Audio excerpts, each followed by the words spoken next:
En honor al tiempo, ya vamos a iniciar con nuestra tercera clase. Antes de partir, les envío un saludo a cada uno de ustedes, esperando que hasta el momento tengan una buena semana, que hayan tenido una buena jornada laboral el día de ayer y obviamente que tengan una buena jornada el día de hoy. Ya nos tocaría revisar nuestra tercera clase, ya de ciencias naturales. En este caso, vamos a tocar un tema relacionado con lo que vendría siendo la biología propiamente tal, ¿ya?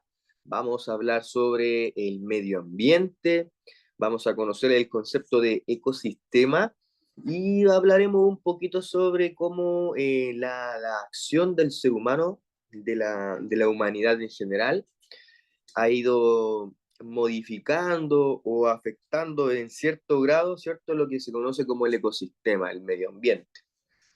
Ya vamos a tener que considerar de que a medida de que la raza humana, que el ser humano, que la sociedad se ha ido perfeccionando, ha ido evolucionando, ¿cierto? Junto con ello también han ido evolucionando las industrias, la producción, la manufactura de diferentes elementos y considerar que la gran mayoría de estas industrias utilizan como materia prima inicial lo que vendría siendo el petróleo, ¿cierto? Y la combustión de este elemento en pro de que esta empresa se mantenga en funcionamiento. Entonces les voy a compartir desde ya pantalla para que podamos ver nuestra presentación del día de hoy, la cual, como les comentaba, tiene como título Conservación del medio ambiente y efectos de la acción humana en el ecosistema. ¿Ya? Eh, a lo largo de nuestro desarrollo igual individual, tenemos una relación muy estrecha con nuestro medio ambiente, ya sea nuestra casa, nuestro hogar, eh, el lugar donde jugábamos cuando pequeños, una plaza, el patio, ¿cierto? El medio ambiente en general siempre ha influenciado de manera directa en el desarrollo de lo humano y de la vida en general.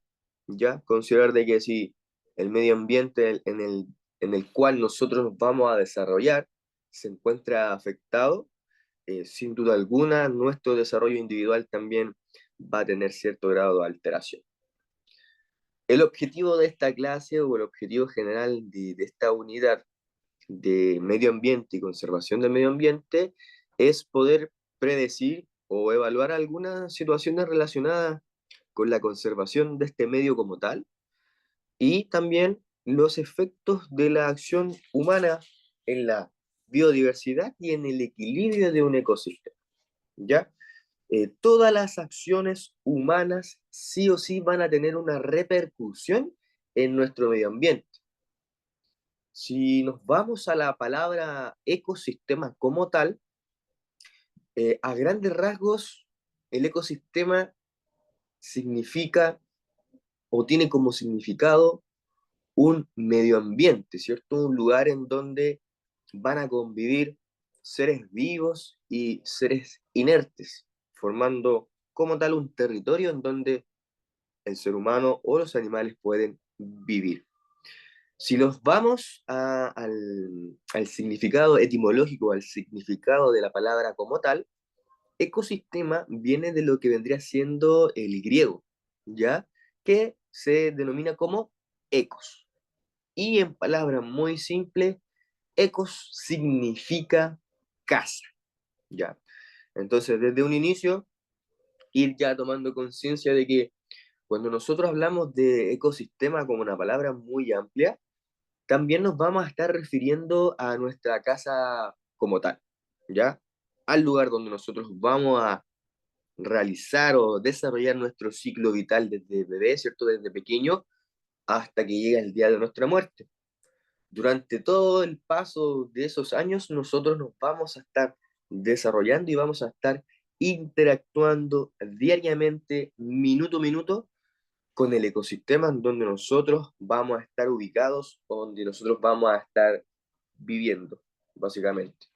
Entonces, es sumamente importante que todas las acciones individuales propias del ser humano sean lo más preocupadas, lo más reguladas en pro de que el medio ambiente como tal se mantenga sano, ¿cierto? Conforme avance el tiempo, considerando yo también de que si el ecosistema en donde nosotros nos desarrollamos está sano, nuestro desarrollo individual también debería ser.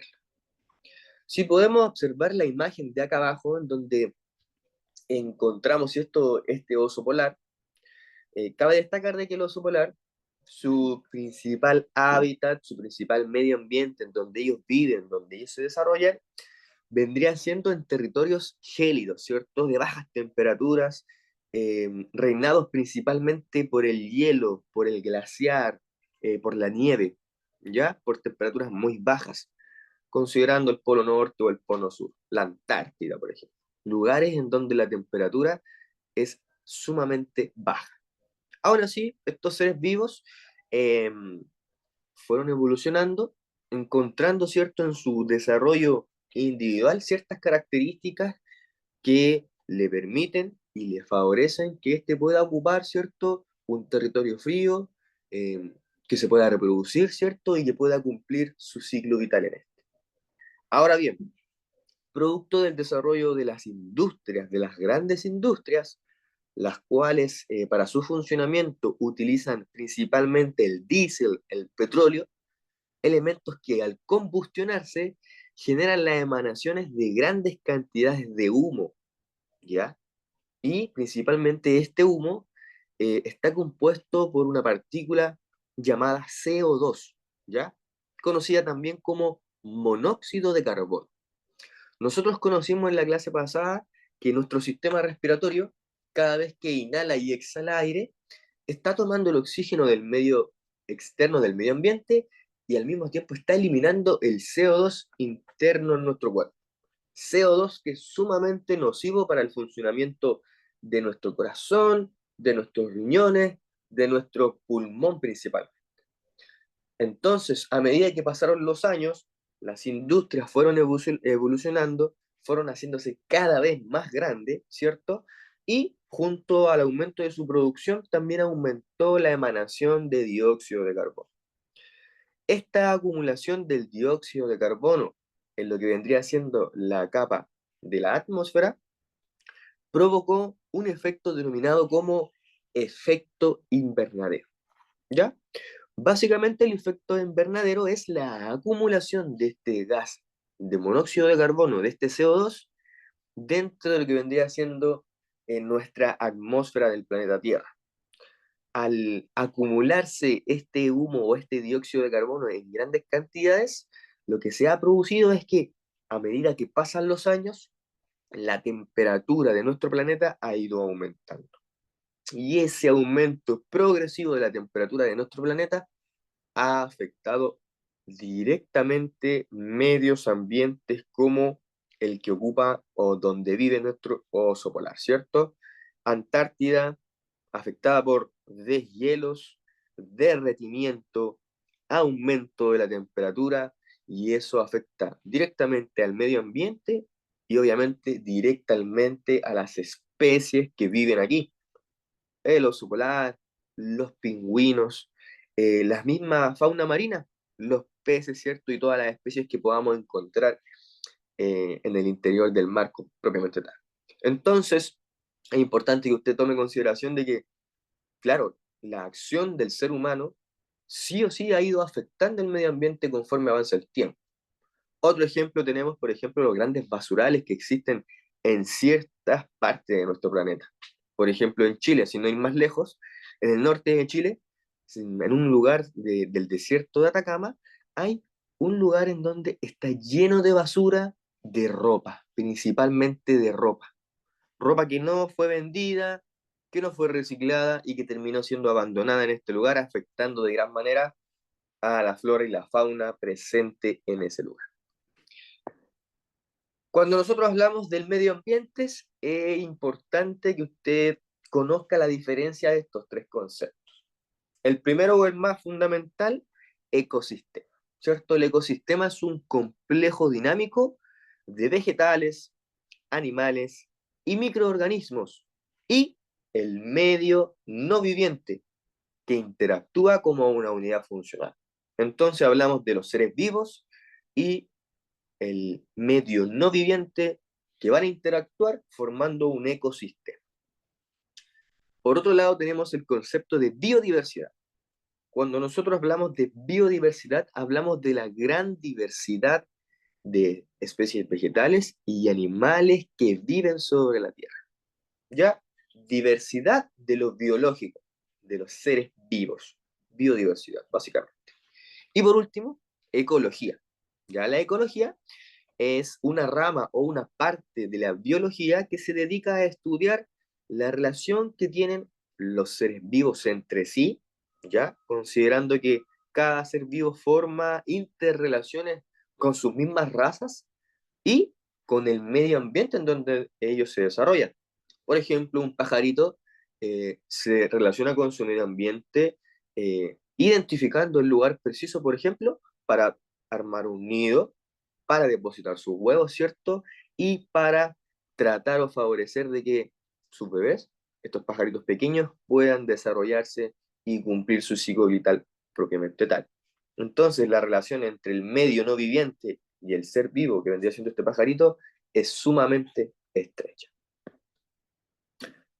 Es importante conocer también que a medida que pasaron los años y nuestro planeta Tierra fue, ¿cómo se puede decir?, evolucionando junto con lo que vendría siendo la sociedad y el ser humano, en ciertos lugares de nuestro planeta Tierra se fueron acumulando, ya se fueron guardando ciertos elementos que básicamente son utilizados como materia prima para favorecer ciertas actividades en específico. Cuando nosotros hablamos de recursos naturales, hablamos de aquellos recursos, aquellos elementos, aquella materia prima que se encuentra en nuestro planeta Tierra de forma natural, ¿ya? Esto quiere decir que no ha sido creado por el hombre, sino que producto del desarrollo como tal del planeta Tierra, estos recursos naturales se fueron acumulando y se fueron guardando en ciertos lugares. Ahora bien, existe una diferencia o una clasificación que los divide en dos grupos. En primera instancia tenemos los recursos naturales renovables y en segunda instancia tenemos los recursos naturales no renovables. Cuando nosotros hablamos de los recursos naturales renovables, estamos hablando principalmente de tres. De la luz solar que nos entrega el sol, de la energía eólica que nos entrega las corrientes o los flujos de viento, de aire, y la energía hidráulica o también denominada o conocida como hidroeléctrica, ya energía producida gracias al movimiento y al empuje del mar, de las olas. Entonces los recursos naturales renovables son aquellos que son o que poseen fuentes inagotables, las cuales se pueden sostener en el tiempo. Esto quiere decir que por más que yo utilice la energía solar, la fuerza del viento, la fuerza del mar, no voy a agotarlos, no voy a terminar de utilizarlos por completo, ¿ya? Esto se relaciona también con las energías renovables o las energías limpias que vamos a revisar en la siguiente diapositiva. Por otro lado, tenemos los recursos naturales no renovables. Estos son recursos que la naturaleza fue guardando a medida que el planeta Tierra fue avanzando por los años y que si usted lo utiliza sin un control o de manera desmesurada, sí o sí vamos a ir agotando sus reservas con el tiempo. Básicamente, recurso natural no renovable es aquel que si yo utilizo sin consideraciones, va a llegar un momento en donde se va a acabar por completo. ¿Ya? Quizás los ejemplos más comunes, más cotidianos de un recurso no renovable, como aparece en la imagen, el carbón. Ya el carbón es un elemento que se ha ido acumulando conforme avanza el tiempo. Gases, como por ejemplo los gases naturales que se encuentran en capas subterráneas, algunos minerales que se encuentran adheridos a las rocas, como por ejemplo el aluminio, el hierro, el fierro, y principalmente lo que vendría relacionado con los combustibles. principalmente con el petróleo, con el diésel y sus derivados, ¿ya? Si nosotros pensamos, el petróleo es un elemento que se ha ido acumulando en capas subterráneas sumamente profundas y que gracias al desarrollo de la tecnología y al desarrollo de la humanidad, se pudieron construir cierta maquinaria para poder llegar a esas profundidades y poder extraer. Con el petróleo se producen diferentes tipos de combustibles, lo que conocemos como la parafina, la gasolina, algunos alcoholes y otros elementos también combustibles. Entonces, un elemento natural no renovable es aquel que si yo lo ocupo sin control o a destajo, voy a sí o sí agotarlos por completo. Entonces, nosotros hablamos de aquellos recursos naturales que son renovables o también denominados sustentables. Esto quiere decir que por más que yo lo utilice, no voy a agotar, ¿cierto? Este elemento como tal, esta materia prima como tal. Las más importantes o las más utilizadas en estos últimos años por el hombre han sido la energía solar, la energía eólica y la energía hidroeléctrica. Si nosotros pensamos en la energía solar en primera instancia, la energía solar nos sirve a nosotros, a los seres humanos, para poder producir energía eléctrica, electricidad. Esto quiere decir que nosotros tomamos la radiación del sol y la convertimos o la transformamos en energía eléctrica. ¿Ya? ¿Cómo logramos esto? Gracias al desarrollo de la tecnología, los seres humanos pudieron construir un elemento que se llama panel fotovoltaico o un panel solar como tal. Este panel solar es un elemento plano, el cual está dividido en muchas celdas. Cada una de estas celdas en su interior está construida de un material específico, la cual recepciona la radiación solar transmitida por el calor, ya la acumula, la guarda y por un circuito de cableados las lleva a un elemento que se denomina transformador. Básicamente lo que hace es tomar esta energía, si podríamos decir así, térmica de calor transmitida por la radiación y se transforma en electricidad. ¿Para qué? Para poder utilizarla en nuestra casa, ¿cierto? Para poder encender nuestras luces, utilizar electrodomésticos como un hervidor, un microondas, encender nuestra televisión, etcétera. ¿Ya? Entonces, si usted lo piensa, la energía solar, conforme ha avanzado el tiempo, siempre ha sido la misma. Siempre en verano hace mucho calor, ¿cierto? En invierno baja la temperatura, pero aún así nosotros podemos ver los rayos solares. Entonces, una energía que por más que yo utilicemos, no se va a agotar. En primera instancia tenemos como ejemplo la energía solar. En segunda instancia tenemos lo que se está relacionada con el viento, ¿ya? La denominada energía eólica. Si usted piensa, el viento tiene la capacidad de que cuando fluye muy fuertemente, provoca ráfagas que cuando, por ejemplo, nosotros vamos por la calle y comienza a correr viento, podemos ver de que se mueven los árboles, se mueven las ramas de los árboles, ¿cierto? Se mueven los cables del tendido eléctrico, etcétera. Esto nos ayuda a entender de que el movimiento del aire, el movimiento del viento como tal, también genera una gran fuerza de empuje. Entonces, el ser humano construyó, ¿cierto?, estas grandes hélices, ¿ya?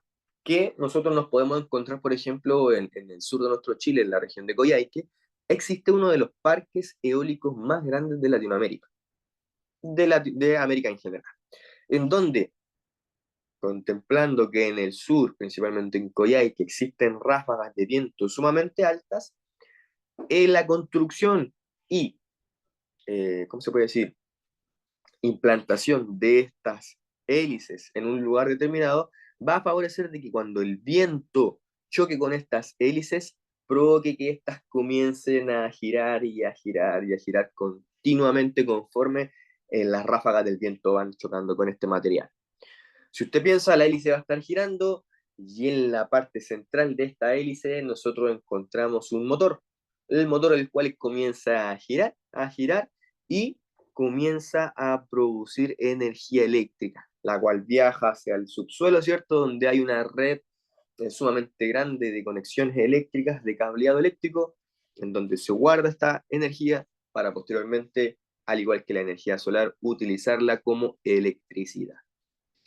Y por último tenemos la denominada energía hidroeléctrica o también denominada o también utilizada como energía hidráulica. En el caso de la energía hidroeléctrica se va a utilizar la fuerza de empuje que tienen las grandes cantidades de agua, ¿ya? Para poder contar o para poder producir energía hidroeléctrica, en primera instancia el ser humano tuvo que construir una represa, una presa hidroeléctrica, ¿ya? Básicamente esto es una interrupción del caudal o del flujo normal, ya sea de un lago, de un río o de una gran cantidad de agua acumulada, ya produciendo una puerta que permite el paso o no de este flujo de agua. Posterior a la puerta, ¿cierto? A la presa como tal, tenemos unas turbinas de tamaños sumamente gigantes acompañadas también de generadores. Cuando la presa se abre, el agua comienza a ingresar de a poco, ¿cierto? Y gracias al empuje que tienen estas grandes cantidades de agua, comienzan a hacer rotar o girar, ¿cierto? Estas turbinas. A medida que la turbina gira, dentro del generador se está produciendo energía eléctrica. ¿Ya? Esta energía eléctrica posteriormente va a ser guardada en lo que vendría siendo denominado como un transformador, que si usted sale a la calle, junto a los postes, existen unas cámaras cuadraditas de metales que también cumplen la misma función. Resguardar y ir activando la energía eléctrica para que pueda ser distribuida por nuestro cableado eléctrico. Ahora bien, si usted lo piensa, por más que yo utilice el agua, se dice que no se va a acabar, pero producto del aumento de la temperatura global, producto del efecto invernadero, se ha comprobado de que en ciertos lugares el nivel de agua ha ido disminuyendo conforme avanza el tiempo. O sea que de los elementos renovables o sustentables, el agua quizás es el elemento que hoy en día corre mayor peligro de convertirse en un elemento no renovable. ¿Ya? Entonces, por eso es sumamente importante también que nosotros cuidemos el agua, que tengamos actitudes en pro de cuidar el agua, como por ejemplo cuando cocinamos, cuando lavamos la loza, cuando nos bañamos, cuando, por ejemplo, salimos a lavar nuestro vehículo, nuestro autito, ¿cierto? Tratar de controlar las cantidades de agua que estamos utilizando y no malgastarla. Ahora bien, cabe destacar que para que nosotros podamos utilizar la energía solar, la energía eólica o la energía hidroeléctrica, se debe de realizar, ¿cómo se puede decir? Un gasto económico, una inversión económica que es relativamente alta. Si usted lo piensa, para poder adquirir un panel fotovoltaico, sí o sí hay que ir, comprar uno, ¿cierto? Y, ¿cómo se puede decir? Realizar este gasto económico relativamente alto. Si lo pensamos en la energía eólica, obviamente para poder utilizar la energía eólica necesitamos una hélice o un elemento que utilice la corriente del viento para generar movimiento. También significa inversión económica. Y si lo pensamos en una central hidroeléctrica, sí o sí necesitamos la construcción de esta infraestructura para poder realizar la conversión de este movimiento de agua en energía eléctrica. O sea, estas tres energías sustentables hoy en día cada vez toman más fama, pero son muy caras todavía para que lleguen a todo, ¿cierto? A toda la población. Ahora bien, también cabe destacar que dependiendo de la ubicación geográfica, estos tres elementos van a poder ser utilizados de mejor manera o de peor manera. Si lo pensamos en la energía solar, nosotros podríamos pensar de que en regiones del norte de nuestro país, en donde tenemos el desierto, en donde hay territorio más árido, en donde hace más calor, es muy probable que la energía solar sea aprovechada de mucha mejor manera. Si pensamos, por ejemplo, en las regiones de nuestro sur, ¿cierto? Yendo hacia la Patagonia, podemos verificar que su medio ambiente es rico en viento, ¿cierto? Por lo general en las noticias ustedes ven que en Coyhaique, ¿cierto? En Puerto Montt, en Puerto Vara, hay muchas corrientes de viento, ¿cierto? en donde quizá en estas zonas se puede aprovechar de mejor manera la energía eólica.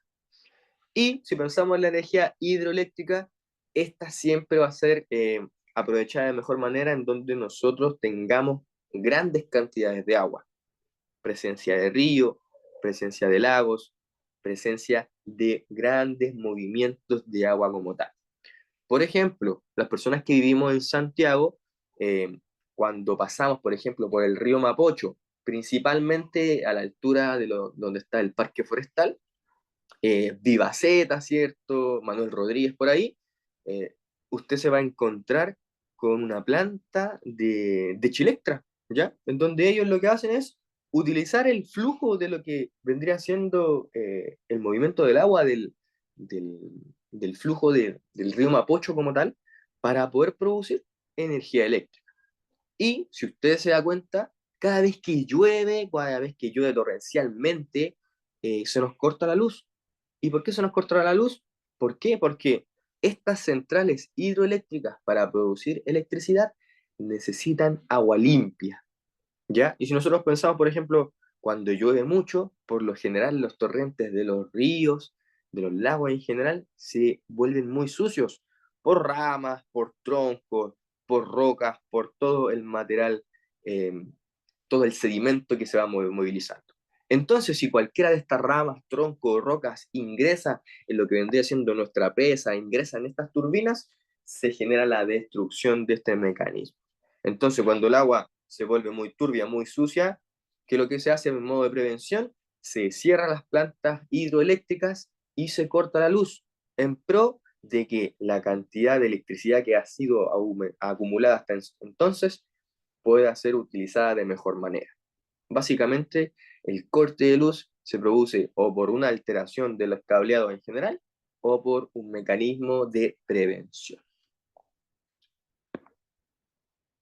Y a medida que el ser humano también ha ido evolucionando, ¿cierto? La industria ha ido creciendo, la manufactura, la producción de ciertos elementos también ha ido creciendo, principalmente por sociedades como por ejemplo las de China, las de Estados Unidos, Indonesia, ¿cierto? El Reino Unido, sociedades que son relativamente mucho más antiguas que las sociedades americanas y que a lo largo del tiempo han tenido un gran desarrollo industrial. Pensemos que en primera instancia todas las industrias funcionaban por la combustión de carbón, las locomotoras, los trenes, ¿cierto? Si pensamos en barcos como por ejemplo el Titanic se movilizaba gracias a la combustión de carbón. Carbón que cuando usted quema, cuando usted combustiona, genera las emanaciones de grandes cantidades de humo. Posteriormente el carbón pasó un poquito de moda, ¿cierto? Y se empezaron a utilizar otros elementos hasta que llegamos al petróleo. Petróleo que también es sumamente, ¿cómo se puede decir? Nocivo para el cuerpo humano propiamente tal. Ya cabe destacar de que si nosotros inhalamos constantemente CO2, sí o sí vamos a ser candidatos de tener una alteración o una patología respiratoria. Por ejemplo, aquellas personas que fuman, ya que son usuarios del tabaco, por lo general tienden a padecer de patologías respiratorias, ya patologías que como el dióxido de carbono, el CO2, ha sido ingresado a nuestro interior continuamente, nuestros pulmones también se ven dañados. Y si lo pensamos a grandes rasgos, el ser humano por lo general siempre ha tenido la actitud de extraer y de explotar aquellos elementos que son necesarios para el desarrollo o para satisfacer sus propias necesidades. Y es ahí que nace o que se desarrolla este concepto denominado como extractivismo. El extractivismo como tal es una explotación desmesurada de la naturaleza. Esto quiere decir sin control, sin repudio, sin ningún tipo de consideración. Se puede definir también como el proceso de extracción o de la eliminación de recursos naturales y materias primas de la tierra para poder venderse en el mercado mundial. Por ejemplo, si lo pensamos en las industrias de la joyería, estas industrias tienen que ir a buscar estos elementos, ¿cierto? Estas piedras preciosas. ¿Y dónde cree usted que las sacan? De la materia prima como tal, ¿cierto? Excavando, destruyendo, ¿cierto? Em, y obviamente alterando un medio ambiente como tal. Hay otras, ¿cómo se puede decir?, naciones o países que han tenido la suerte de ir desarrollándose en lugares específicos en donde hay ciertos elementos ricos para venderse. Por ejemplo, en Chile, antiguamente se extraía mucho el salitre, y el salitre fue un elemento el cual fue comerciado y fue vendido a muchos otros países. Y gracias a la venta de ese elemento, de ese recurso natural, es que la sociedad chilena también fue creciendo, ¿cierto? Gracias al ingreso monetario. Si pensamos en países como Brasil, como Venezuela, como Estados Unidos, son países que tienen grandes, ¿cómo se puede decir?, reservorios de petróleo, donde ellos pueden utilizarlos para su uso personal como país o también para poder hacer negocios, ¿cierto? Y vendérselo a otros países. Por ejemplo, Chile no tiene la suerte de tener alguna fuente de petróleo cercana.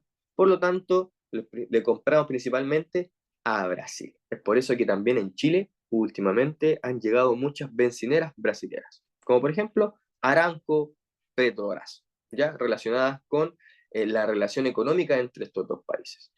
Si lo pensamos también más allá, cuando usted piensa, por ejemplo, en la industria manufactura de la ropa, la gran mayoría de la ropa que nosotros utilizamos los chilenos viene del continente asiático, ya en donde el continente asiático también ha explotado el algodón, ¿cierto? Y todos los elementos para poder producir una prenda de ropa.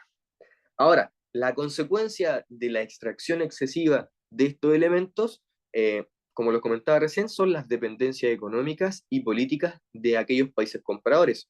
Hay países que sí o sí necesitan ir a otro lugar, a otras naciones, para poder comprar materia prima, para poder desarrollarse ellos mismos.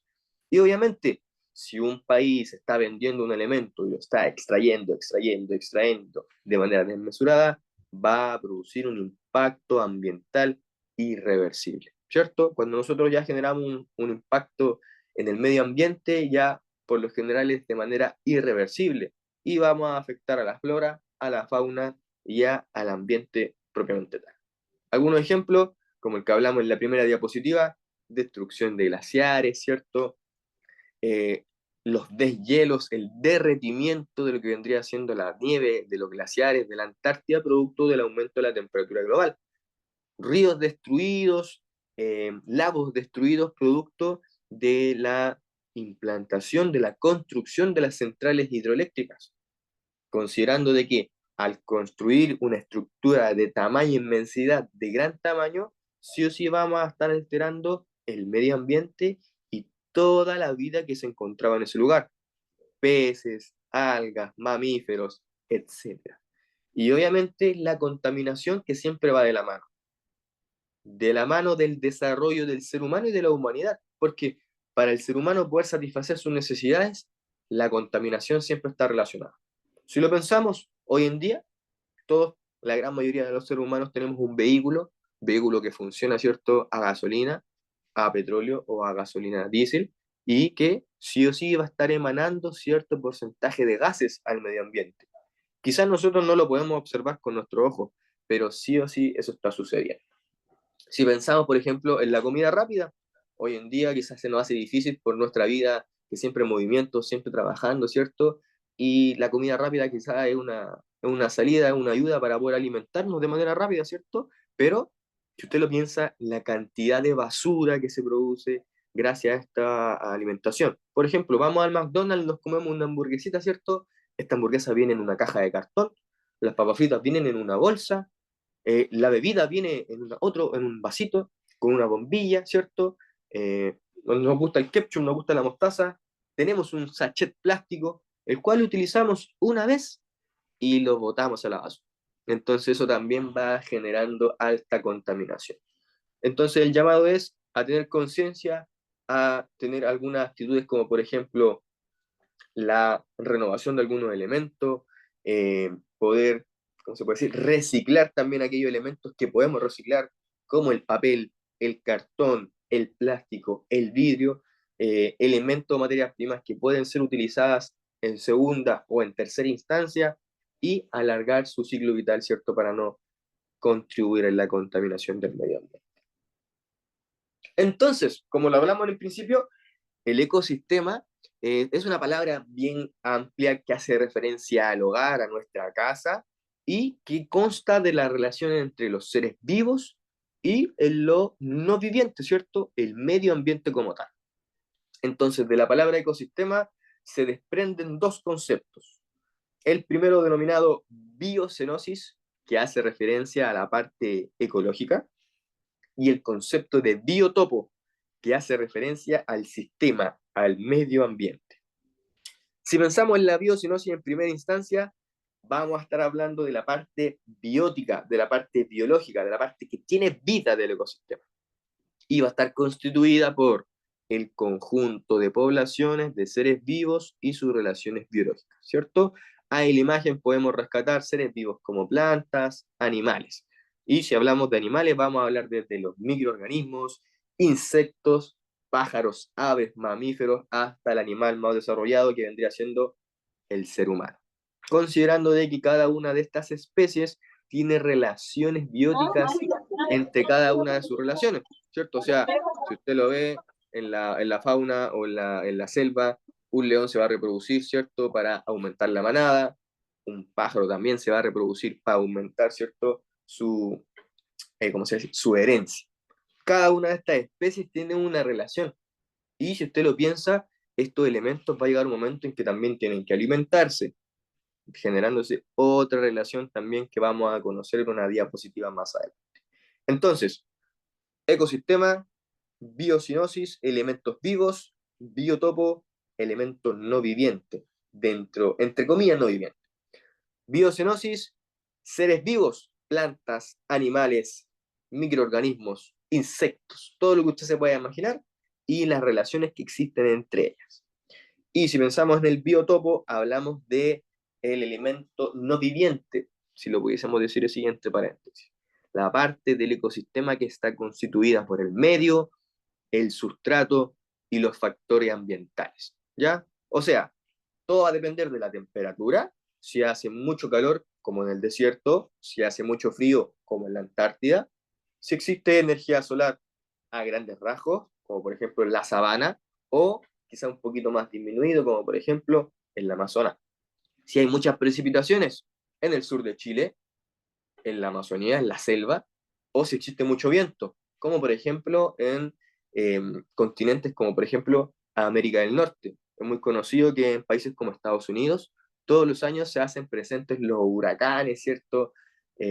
Lo cual generan hartos estragos. Y o las características propias del suelo, del territorio físico en donde estos elementos van a estar ubicados. Si es que es rico en rocas, si hay grava, si hay arena, si hay pasto. Si pensamos en el desierto, principalmente arena.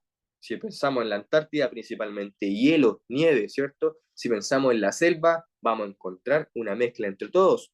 Agua, pantanos, humedales, árboles, hierbas, etc. ¿Ya? Entonces, la relación del medio ambiente como tal y de los seres vivos que van a estar ocupando este medio ambiente van a formar a grandes rasgos lo denominado como ecosistema, lugar en donde se relacionan estos seres vivos con un medio ambiente. Y si usted lo piensa a grandes rasgos, cuando nosotros hablamos de la gran cantidad de seres vivos que ocupan un lugar determinado, sí o sí tenemos que pensar en la sobrevida, en cómo estos elementos sobreviven diariamente para mantener la raza, ¿cierto?, conforme avanza el tiempo. Esto quiere decir que cada uno de estos elementos tiene que pelear contra la extinción de su propia raza. Es por esto que se tienen que reproducir, es por esto que tienen que vivir en manada, en familias, y cada uno de estos, por parte del instinto propiamente tal, tienen ciertas actividades para poder buscar su alimento. Algunos animales de estos se alimentan de elementos vegetales, ¿cierto? De frutas, de verduras, de ciertas plantas, y otros elementos son carnívoros. Entonces, sí o sí tienen que buscar sus nutrientes en otro ser vivo, en otro animal. Y cuando hablamos de eso, estamos refiriéndonos a lo denominado como cadena trófica o también denominado como cadena alimenticia, ¿ya? Muchas veces esto también se ejemplifica en una pirámide, ¿ya? Pero eso va más relacionado con el ser humano. Una pirámide alimenticia va más relacionado con la dieta que debe tener un ser humano propiamente tal para poder rescatar todos los nutrientes necesarios.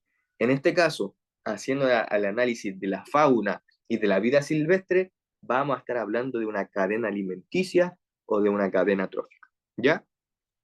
Una cadena trófica describe el proceso de transferencia de sustancias nutritivas a través de las diferentes especies de una comunidad biológica. Esto quiere decir que dentro de un determinado ecosistema va a haber una, ¿cómo se puede decir? Una comunidad biológica conformada por diferentes razas, por diferentes tipos de animales. Y cuando ellos se van alimentando y se van depredando unos al otros, estas sustancias nutritivas van pasando de un elemento a otro. Y en una cadena trófica nosotros podemos identificar cuál elemento se alimenta del precedente y cuál es el alimento del siguiente. Ahora lo vamos a hablar más detenidamente. Entonces, en esta imagen, en esta cadena trófica, nosotros encontramos una planta, un caracol, un pájaro, un zorro, si lo pudiésemos denominar así, y abajo encontramos también microorganismos. O sea, vamos a estar visualizando 5 elementos. Cuando usted se encuentre con una cadena trófica, cuando usted se encuentre con una cadena alimenticia, lo primero que usted debe identificar y reconocer es dónde inicia la cadena, en dónde nosotros vamos a partir este análisis. En este caso, y por lo general, una cadena trófica parte por un productor. En este caso, en esta imagen, el productor va a ser una planta. Pensemos en esta planta como una planta que nosotros podemos encontrar, por ejemplo, en la selva, en el campo, en el sur. Esta planta, como lo conocimos en la clase anterior, tiene una nutrición de tipo autótrofa. Esto quiere decir que ella puede producir su propio alimento y por lo tanto no necesita ir a buscar los nutrientes en el medio externo. Ella, en la planta, gracias al agua, gracias al sol y al proceso de fotosíntesis, ella puede producir su propia energía y su propio alimento para poder mantenerse con vida. Por otro lado, tenemos este caracol el cual tiene una nutrición de tipo heterótrofa. Esto quiere decir que este caracol no puede producir su alimento y tiene que ir a buscar el alimento en otro lugar. Y en este caso, este caracol se va a convertir en el consumidor primario, en el primer consumidor, ya que este caracol va a viajar, ¿cierto? Se va a acercar a esta planta y se va a alimentar de una de sus hojas. Entonces, todos los nutrientes que estaban acumulados o vertidos en esta hoja de esta planta van a ser transferidos al caracol, ya que este caracol se va a estar alimentando de esta hoja. Ya, listo, el caracol se alimentó de la planta, ¿cierto? Adquirió todas las sustancias nutritivas y ahora estos nutrientes están en el cuerpo del caracol.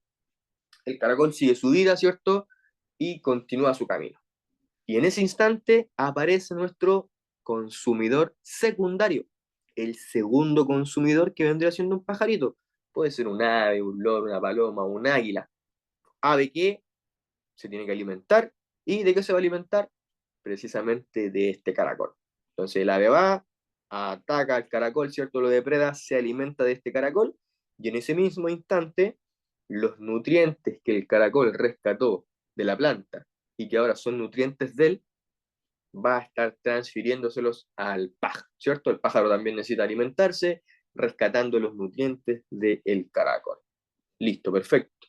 El pajarito se alimenta, continúa su ciclo vital, ¿cierto? Se pone a volar, bla, bla, bla, baja a tomar agüita y se encuentra con nuestro consumidor terciario, el tercer consumidor en esta cadena, que vendría siendo un mamífero un poquito más desarrollado, podríamos decir un lobo, un león, un tigre, un leopardo, etc. Entonces llega este lobo, se alimenta del pajarito, lo caza, y en ese instante nuevamente se repite el ciclo, todos los nutrientes que el pájaro adquirió del caracol y que a su vez el caracol adquirió de la hoja, se van a estar transfiriendo a lo que vendría siendo el lobo. Y el lobo se va a estar nutriendo gracias, ¿cierto?, a que se alimentó de esta ave. Y va a llegar un momento en que este lobo, este animal, cumpla su ciclo vital, ¿cierto? Llegue a viejito y se produzca su deceso, su muerte. Entonces se dice que, por ejemplo, en la vida silvestre, cuando un animal fallece, cuando un animal muere, este cae y simplemente queda en contacto con la tierra, con el sustrato. A medida que avanza el tiempo y que su cuerpo muerto comienza a descomponerse, todas estas estructuras como pelaje, huesos, órganos y tejidos en general se van a descomponer, convirtiéndose en moléculas sumamente pequeñas, las cuales se van a mezclar nuevamente con la tierra, con el polvo, con la arena, con el pasto, etc. Y es muy probable que en esa misma arena, que en ese mismo lugar, posterior avance del tiempo, crezca una planta nuevamente y se repita el ciclo. En este caso, ¿por qué la planta se denomina productor y no se denomina consumidor? Básicamente porque la planta no debe consumir sus nutrientes de otro elemento, sino que es ella misma la que produce su propio alimento. Por lo tanto, la denominamos como productor. Y todos aquellos elementos que sí se van a estar alimentando de otros, los vamos a denominar como consumidor. Entonces, consumidor primario, el caracol, porque fue el primer elemento en alimentarse de la planta. Consumidor secundario, porque antes de este pajarito hubo el caracol, ¿cierto? Segundo elemento alimentándose. Y el lobo obviamente va a ser un consumidor terciario, ya que ya en esta cadena apareció el caracol, ya apareció el pajarito, y en tercera instancia se presenta el lobo. Ahora, si usted piensa en esta cadena, podríamos introducir un cuarto consumidor que perfectamente podría ser el ser humano. Antiguamente la piel del zorro se utilizaba para hacer abrigos, abrigos de pieles, bufandas, y la carne del zorro también se comía. Entonces, si nosotros pensábamos, podríamos agregar un consumidor cuaternario, que vendría siendo el ser humano, el cual perfectamente se podría alimentar del zorro. O bien, si pensamos en el zorro como otro animal, en una vaca, por ejemplo, en un cerdo, un consumidor cuaternario que sí o sí también se va a estar introduciendo en la cadena. Ahora bien, en su evaluación final yo tengo entendido de que hay una pregunta relacionada con la cadena trófica. Y a grandes rasgos la pregunta dice que, ¿qué pasaría si nosotros agregáramos un segundo consumidor? Si pensamos en esta misma cadena, si nosotros agregáramos un segundo consumidor, otro segundo consumidor, por ejemplo, un águila, el águila, ¿con quién competiría por el alimento? Si nosotros pensamos que el consumidor secundario en este caso es un ave, un pajarito, un canario, por ejemplo, y vamos a estar agregando otro consumidor secundario que vendría siendo un águila, el águila va a tener que competir con el pajarito para poder alimentarse de ese caracol.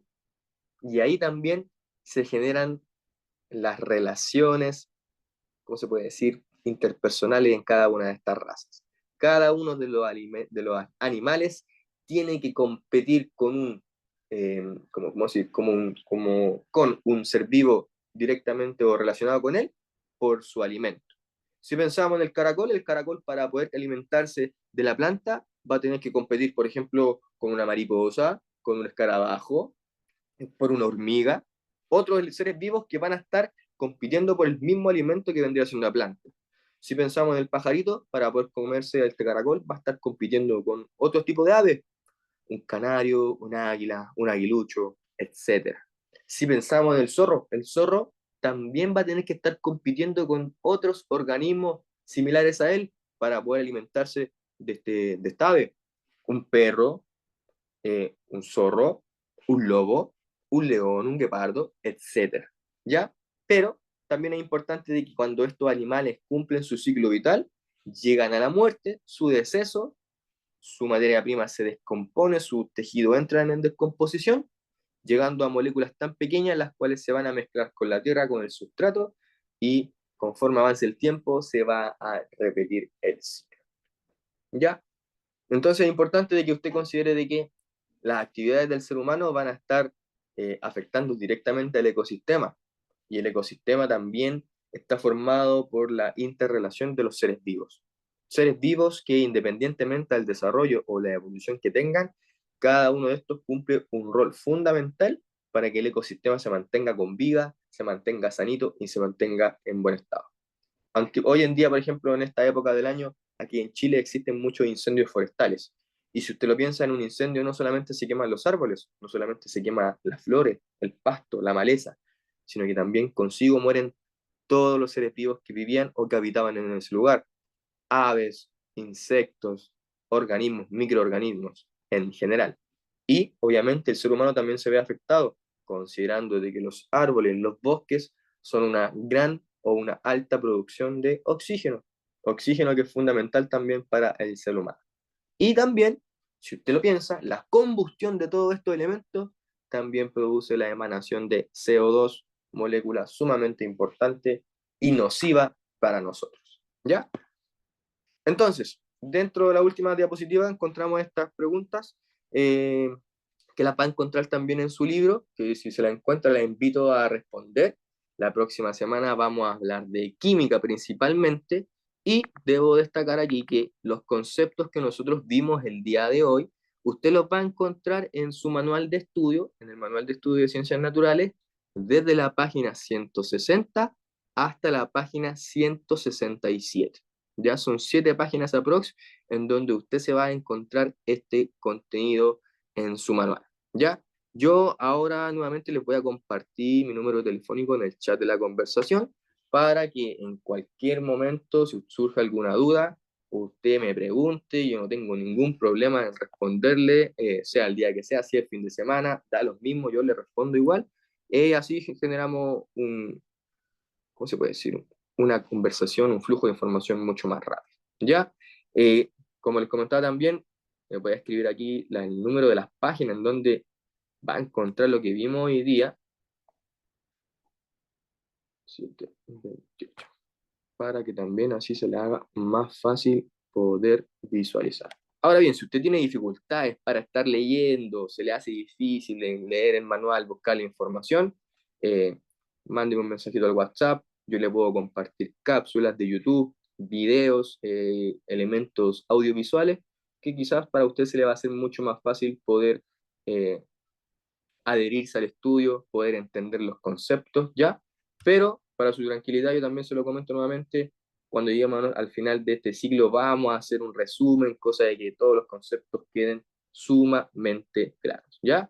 Entonces, los conceptos que revisamos hoy día, desde la página 160 hasta la página 167 en su manual de estudios. Ya, estimados, me despido, le doy las gracias a todos ustedes por la participación del día de hoy, que tengan una buena semana. Eso, pues nos volvemos a encontrar la próxima semana. Muchas gracias a todos ustedes y que les vaya súper, súper bien. Hasta la próxima.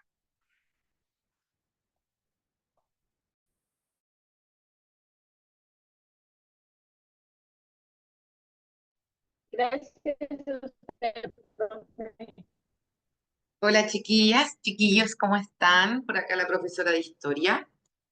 Quedan 3 minutitos para las 11, así que si quieren ir a buscar agüita, café, té, lo que necesiten, vayan nomás, ¿ya? También pueden, por mientras, comenzar a escribir sus nombres en el chat si gustan, para pasar la asistencia. 3 minutitos entonces, todavía no estamos en la hora.